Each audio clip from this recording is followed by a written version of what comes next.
बच्चों, आज हम पढ़ेंगे क्लास 7 यानी कक्षा 7 का पाठ 13 एक दिन का।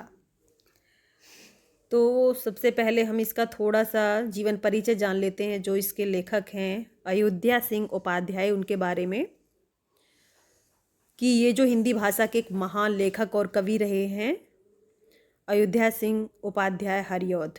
इनका जो जन्म है वो 15 अप्रैल सन 1865 में उत्तर प्रदेश राज्य के आजमगढ़ जिले के निज़ामाबाद स्थान पर हुआ था। और इनका जिस परिवार में जन्म हुआ था वो एक ब्राह्मण परिवार था, लेकिन बाद में इन्होंने अपना धर्म परिवर्तन कर लिया था। सिख धर्म इन्होंने अपना लिया था और अपना नाम इन्होंने भोला सिंह रख लिया था। इन्होंने बहुत ही अद्भुत योगदान अपने हिंदी साहित्य में दिए। ये जो है 2 बार हिंदी साहित्य सम्मेलन के सभापति भी रह चुके और सम्मेलन में इन्हें विद्या वाचस्पति की उपाधि से भी सम्मानित किया जा चुका है। इनकी कुछ जो प्रमुख रचनाओं में से है जैसे प्रिय प्रवास, कवि सम्राट, वैदेही वनवास, बाल विभव, फूल पत्ते आदि।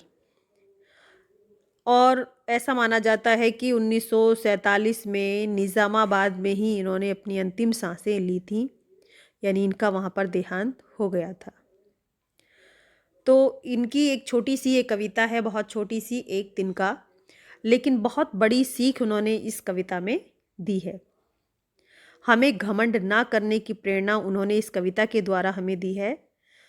और इस कविता के अनुसार जो है एक दिन वो बड़े घमंड के साथ अपने घर की मुंडेर पर खड़े होते हैं, तभी उनकी आंख में क्या होता है, एक तिनका आकर गिर जाता है जो उन्हें बहुत तकलीफ देता है। ये तो आप लोगों को भी पता होगा कि आँख में थोड़ा सा भी कुछ चला जाने से कितनी पीड़ा, कितना दर्द हमें होता है। कभी आपने देखा होगा आपकी आँख में एक छोटा सा आँख का बाल भी चला जाए, पलक का, या कुछ और तिनका छोटा मोटा कुछ भी गिर जाए आँख में, तो कितना ज़्यादा दर्द हमारी आँख में होता है। आँख लाल हो जाती है, पानी निकलने लगता है और बहुत ज़्यादा हम बेचैन हो जाते हैं। तो इसी प्रकार उनकी भी आँख में कुछ छोटा सा एक तिनका चला जाता है और तिनके के निकलने के साथ ही कवि के मन में जो घमंड था वो भी बाहर निकल जाता है और उन्हें सरल जीवन जीने का महत्व समझ में आ जाता है। तो किस प्रकार, चलिए यही देखते हैं इसमें।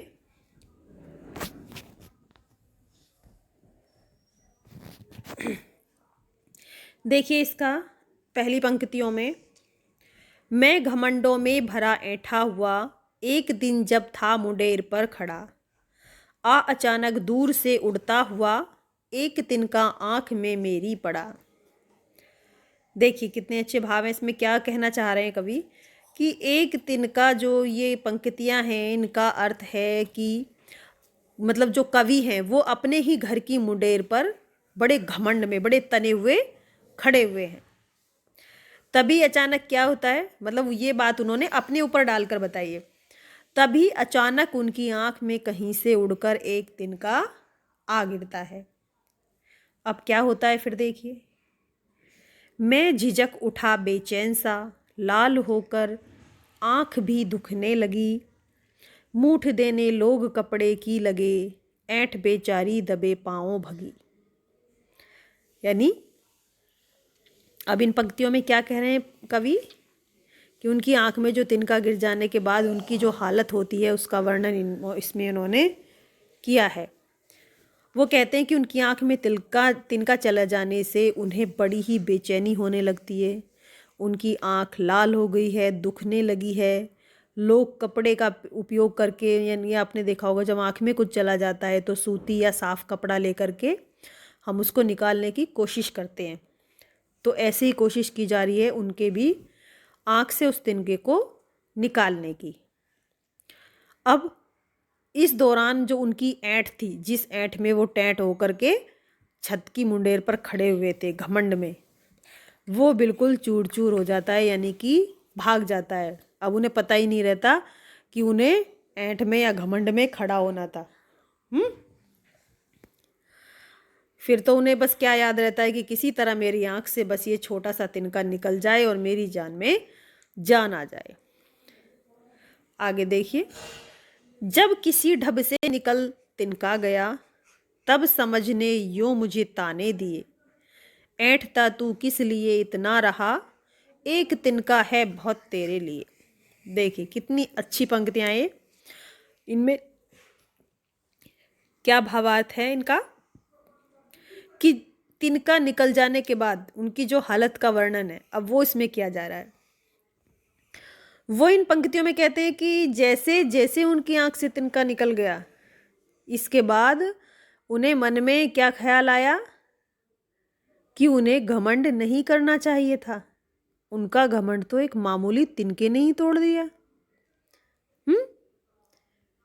यानी एक तिनका गिरते ही जो वो घमंड में खड़े थे वो सारा घमंड उनका चूर चूर हो गया, सब भूल गए वो। तो इन पंक्तियों के जरिए जो कवि है वो हमें भी घमंड से दूर रहने का संदेश दे रहे हैं, है ना। यही सिखाना हमने भी इस कविता से, इन पंक्तियों से कि हमें कभी भी घमंड नहीं करना चाहिए। चाहे इंसान कितना भी बड़ा हो जाए, उसका घमंड जो है वो कभी ना कभी चकनाचूर हो ही जाता है, क्योंकि हमेशा किसी के भी दिन एक जैसे नहीं रहते। और किस बात का हमें घमंड करना है, क्या हम लेकर आए थे, क्या हम साथ लेकर चले जाएंगे। हम चाहे कितना भी कुछ जोड़ लें, कितना भी हमारे पास हो, हम कुछ भी कहीं भी साथ लेकर नहीं जा सकते। तो इसलिए घमंड हमें किस बात का करना है, हमने खाली हाथ आए थे, खाली हाथ हमने जाना है।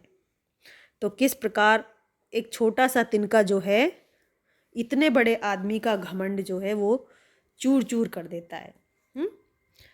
तो बच्चों, आशा करती हूँ कि आपको भी इस कविता से एक प्रेरणा मिली होगी, एक सीख मिली होगी, और ज़िंदगी में आप भी कभी कुछ भी बन जाओ लेकिन कभी भी घमंड नहीं करना।